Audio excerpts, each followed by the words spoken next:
Have you ever wondered exactly how far you taking yourself off path? Like, we know that the Lord knows our path, and we have the option to take ourselves off course. But do you ever wonder if there's like a time period based off of whatever it is you did? Like, say you did something, say you did something, and you know, like you got 3 months for that, like they do on Earth with jail. Do you ever wonder that? I wonder that. Like, I wonder if I've done something and I've gotten like a few years or something for it, and I was just wondering that, thinking, based off of my accountability of what I've done to other people, because I sit and, I talk about what everybody has done to me, but I also think about a lot of the things that I've done to a lot of people, and I am no angel. Like, I've had my days. Like, I'm no angel. Like, but I ain't always care about accountability either. That's something that came about, I want to say, within the last few months. Within the last few months, I've been thinking about my accountability. And I think that has something to do with me um, wondering about my religion, because I don't consider myself like Christian or anything of that nature. I believe in God. I know that, He gave His Son for us. I believe that, He created earth and He know our path, and this, that, and the other. But I don't believe everything in the Bible.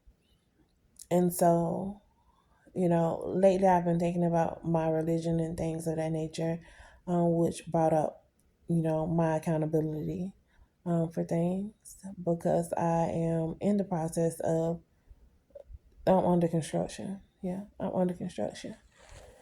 And so when I go to church, I don't like the music. Like, I don't like the music of church, but I like the message, you know. But I don't like, also like being surrounded by people. Um, I've never like large groups for some reason. Like, I don't like large groups of nothing. So, but I believe in God, if that makes sense. And when it comes to accountability and, how I ended up getting here, um, I say that because I think my last my last thing, I kind of feel like God has been patient with me. I understand, like He forgives us and He gives us mercy, but I know He gets tired too. Like, He getting tired of a lot of different things on this earth, but that's a whole nother subject. Um, I know that He's been patient with me and this, that, and the other, but I feel like this was my worst sin. And I know people gonna say like, "Oh, ain't no sin worse than the other," but I was really something else um, at this point in time, and I'm gonna talk about today how I became okay with being the side chick, and why. I'm thinking again. Why it is that I feel like a lot of the things that I am getting, I deserve. I feel like I can kind of pinpoint why this happened, why that happened, why this is like this, why this is like that. And I kind of feel like, I don't know. I do a lot of thinking. I told y'all that. But remember, I told y'all that I knew my kid's dad 15 years ago. So at the point in time when I had rekindled our relationship. I had known him 15 years ago. Now, I met my kid's dad through a way that I should not have met my kid's dad. My kid's dad was actually dating or in a sexual relationship with somebody really close to me, really, really close to me. And one day he came over and he asked me, I think he asked me, about this person, and he asked me if I wanted to smoke, and I said, yeah. I'm not even gonna go down the story, but long story short, he had a sexual relationship with somebody that was really close to me. Um, on this, going through this in this healing process of this whole therapy process and me recording videos and uploading it to my channel so other people can view it, it also helps me with understanding and realizing some of the things that I've done to people too. So, like I like I've always said, ain't nobody gonna be able to tell my story before me or better than me, or I'm gonna tell my story first. So, he was dating, he was having a sexual relationship with somebody that was close to me. Um, and yeah, um, during this process, I'm also dating the girl that I told y'all stayed in Georgia. I don't know if I told y'all she stayed in Georgia, but yeah, she stayed in Georgia. Our relationship was mostly long distance for like 5 years, but I was dating her, and so when me and his sexual relationship, she didn't know anything about it because she stayed in a whole nother like city. She stayed in Georgia at the point in time, Boston, Georgia. And so I had we and him had sex like a few times, and then he disappeared. And I found out that he was in prison. I think I found out because he ended up right in my mom's house. I was with the girl, and I was pregnant at the time. I was pregnant with my second daughter. Um, and so he was writing me, and then, as I said, the girl wasn't okay with me writing him, and I told him we couldn't write or whatever. And he was like, okay, and or I may not have told y'all that, but yeah, that's what happened. That's how me and him. That's where he was, and that's how we stopped having contact and or whatever. And so then he showed up at my mom's house, as I stated, asked for my number. I told her to give it to him, and all of that. I thought he was my husband, and at first, he came and we saw each other, and at this point in time, mind you, by the time he got out, I've already had my daughter. The girl is still there because I don't know. She decided that she was just gonna stick it out and play daddy. Like she was gonna cut the umbilical cord and everything, and she was like a whole stud, and she was just gonna play daddy or whatever. Which is why to this day my daughter is, I believe this is another one of my theories when it comes to the Lord making me deal with the consequences of my actions, of the choices that I've made, even though he's forgiven me, because my daughter is the full tomboy and acts just and looks just like this girl. And I feel like that's my punishment because I was laying with a woman when I was pregnant. But that's neither here nor there. Don't come for me, please. Don't come for me. That's just my theory on my beliefs with my God. So, what was I saying? I'm always getting off topic. Y'all gonna hate me for that. But, but, um, the girl decided that she was gonna stay and she was gonna play daddy. And so she would like watch my daughter while I would go with him, or if I was going to spend a night with him, she would like watch my daughter, it got to a point where we knew that like it was nothing. I decided, I thought that was my husband, so I thought this was what the Lord sent, and it was time for me to just let her go. And at first, she didn't want to go, but she ended up going. And I stayed by myself like for a long period of time. Like it wasn't as if he moved in or anything. But he was always available. Like whenever I called, he answered the phone. If I wanted to see him, he came over. Like if I wanted to go out with him, we were always like together, which is why I didn't know that he had a wife. We're dealing with accountability here. So this is why I didn't know that he had a wife. Like I would go and I would spend a night with him and everything. And so me, um, I noticed like patterns and things of that nature. So I ended up uh calling him one day and he wasn't answering his phone. And that was like weird to me. It was like, and mind you, I'm like new on dudes at this point in time because I wasn't really into dudes. Like I wasn't into dudes. So but yet and still don't come for me. Yes, I know I wasn't into dudes, but yet I got my second daughter. You're gonna get that story later. So I really wasn't into dudes.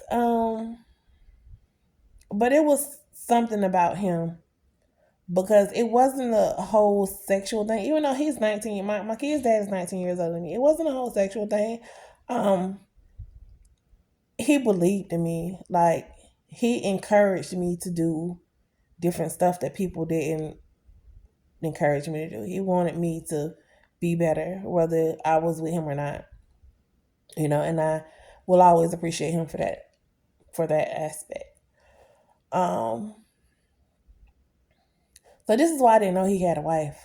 And so I called him one weekend and he wasn't answering his phone.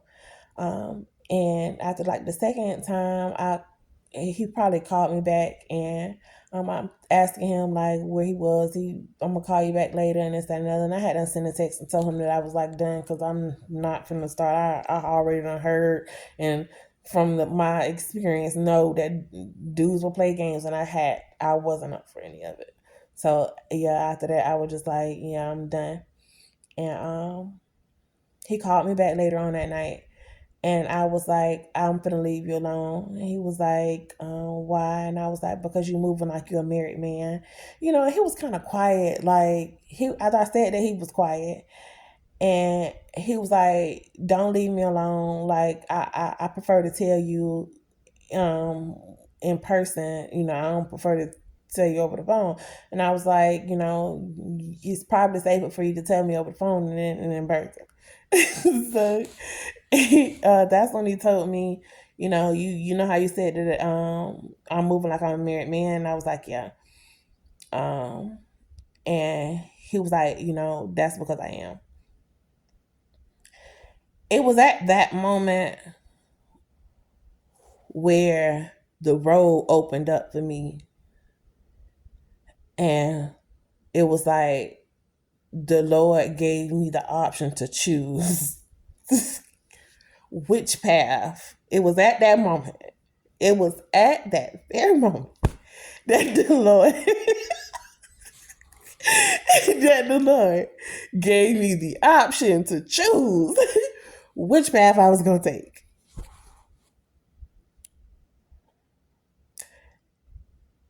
And I decided that I was going to stay. Of course, y'all know that. Why I'm pausing like I don't know that already. I decided I was going to stay because I loved him. I had already grew feelings for him. What he was doing for me probably had a hand in it too, but a large majority of it was I felt like my kid's dad gave me a life with one hand and he snatched it away with the same hand, if that makes sense. But a large aspect of it was how he treated me. that made me, how he treated the kids. Like, it was a lot of different aspects that made me decide that I was going to continue to stay in a relationship. And I also said that I would, the only way that I would stay is if he could. Y'all, this is why I be putting my wigs on. And that's why I be having a wig on that I had on yesterday, because so I can just put it on like a cap and go. Because I really just be home, take my kids where they got to go, and be home. That is it. That is my life. I don't have no friends on that thing. I be blowing my auntie kids phone up in the day, but that's neither here today. So I told him that if he could continue to make me feel like I was the only woman, that um, I would stay. And he said, okay. And, it was that way for a while. This is because I'm now finding out that he's on probation. And, he's trying to slowly tell me what he was initially locked up for. He's trying to slowly tell me that. But not like, he ain't. I ended up finding out what he ended up eventually telling me the whole story of what he was locked up for. That was another moment when the Lord opened up the roads, and I had an option to take a path, and I took the. I'm not gonna say the wrong route, because I took the wrong route, girl. Like, I took the wrong route. Even though I don't, I say that in saying this because I now have children that I absolutely love and I don't regret for anything. Not that this situation isn't serious to me, or it isn't serious to my daughter, or it isn't still a serious subject to me. I'm just able to talk to y'all like this because all I see on the other end of this camera is myself. So it's like I'm talking to myself, So it's not that I don't take the situation seriously. It's just, I'm really goofy. And if I keep getting off on a tangent, I'm gonna forget where I'm at. Y'all know that, so I'm gonna stop. So it was at that moment that the Lord opened up the road, and I had the option to leave, and I chose not to leave. Now there's this new thing going where everybody think that being the side chick or being the other woman is just where it's at. But and I never thought that way until I got with him.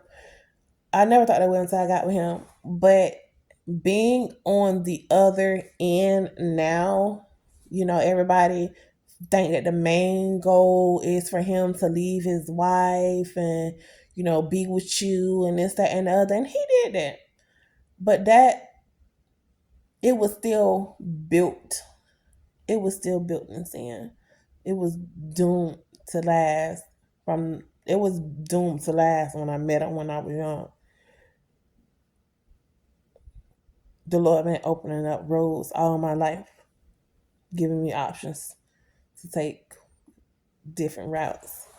But I've always been the type who has to, put my hand on the stove. I got to see how hot it is. It burnt my ass this time. It burnt me. See, listen, forgive me. But there's this new thing of everybody thinking that it's okay to be the side woman, or it's okay because all of the things that he give you, all of the things that he say he gonna be, and eventually he gonna leave, and this, that, and the other. But you don't think about the back end of what are you doing to you. Forget about everybody else in this world, because you are the only one that's going to be responsible for your life. Are you really thinking about what is this doing to you in the long run when it comes to the Most High? Because I didn't think about it. I didn't think about it. So if you are in that situation, you have the opportunity to think about it before it's too late. So there were plenty of times when I had the option to get out of this relationship. There were plenty of times when I had the option to leave, and I didn't do that. You know, I was evil.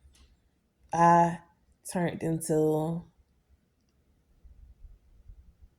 I turned into something else when it came to my kid's dad. And you know what's crazy is like a long time after the situation had happened and he had got locked up, I would have like dreams of my kid's dad being the devil. Like I would like have like dreams and I would see him with horns on his head. Like I had dreams like, and in my dreams like in one of my dreams, what I can recall is that me and my cousin, me and my cousin, I don't know why my cousin, this is my nosy cousin, this is my nosy older cousin. His name is Red. I can tell y'all his name because he cool. Um, but in my dream, him and I, we got off a bus and I had my kids. They were like younger than they are now, like, but they for some reason they were still walking now. Maybe kids make you feel like it's been years. So but they were still walking though. And so I went somewhere and I was asking anybody if they had seen him, and um, he was in this building. They told me he was in some building or whatever. Somehow me and my cousin ended up going and finding him or something. I don't know. What I can recall in the dream is that when I went and found I just thought about another dream I had right here too. But me and my cousin went and found him, and he was sitting there with this one man or something. But I was asking, or I was asking him where he was, and they was telling me that's him right there, but I couldn't even recognize him. Like, and I remember him having like the devil's horn. In another one of my dreams, but in my first dream, go back right quick. In my first dream, I was just yelling at him, asking him how could he do this, and look at his kids. Don't he recognize his kids? Don't like that was probably like the second dream I had. But my first dream, I just remember like I remember going to his wife's house and asking about him because I was looking for him for his kids.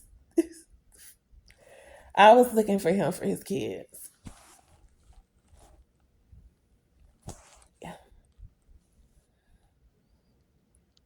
I was looking for him for his kids. Give me a moment. Okay, I'm back, y'all. Like a G. We ain't crying because we hurt. We crying because we healing.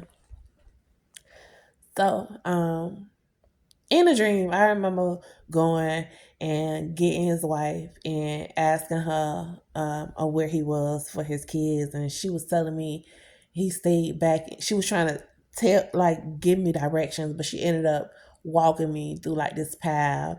And when I went up into where he stayed, it was like a it was like a trailer park. Long story short,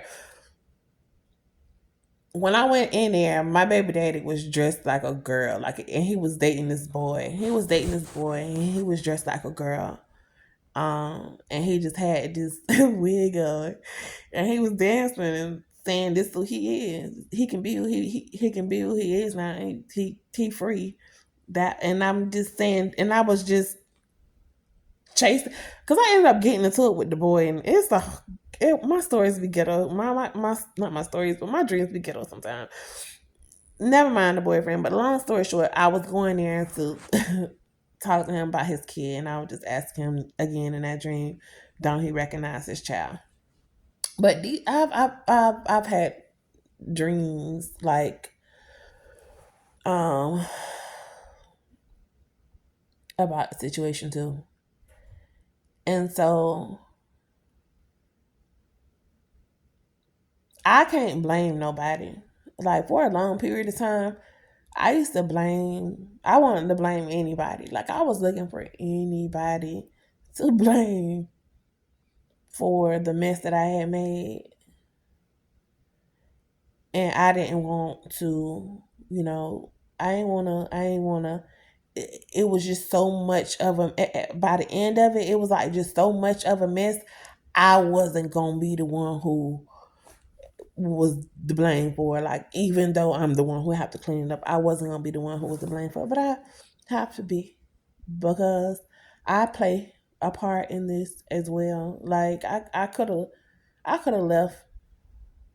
I could have left like so many times. And then, if you notice, like I said, I have four children, and when the incident happened with him, um, I was pregnant with my daughter, but my last and my final child is my son.